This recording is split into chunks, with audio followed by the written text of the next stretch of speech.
Now to a story we've been following for months now.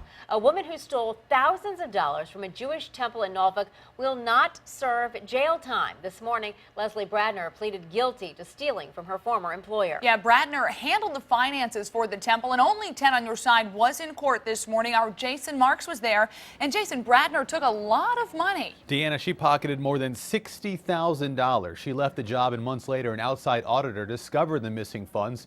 The big question tonight is why she took it.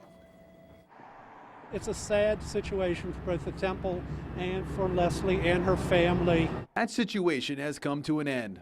A 16-year employee of Temple Israel, a woman the congregation considered one of its own, admitted today in court she stole more than $60,000. It couldn't be anyone else, so she was in charge of all the money and writing the checks.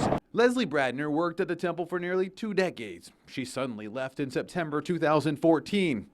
Staff noticed there were some payroll taxes that were paid late and others not paid at all.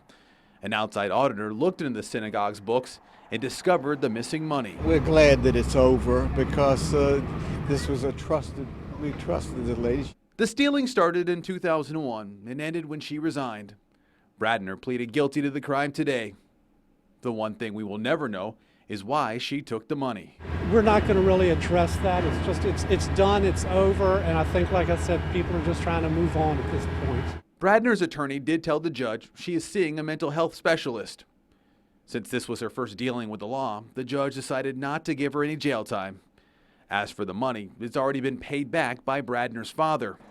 Temple members say it was like a punch in the gut, but they're glad it's all over. She was a member of the Temple family, and this is it's a real tragedy, not only for the Temple, but for her and her family.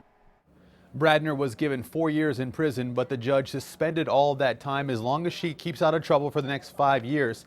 She also has to do 250 hours of community service. Now, Bradner might not publicly say why she took the money, but court documents say she did it to help pay her bails. In the newsroom, Jason Marks, 10 on your side.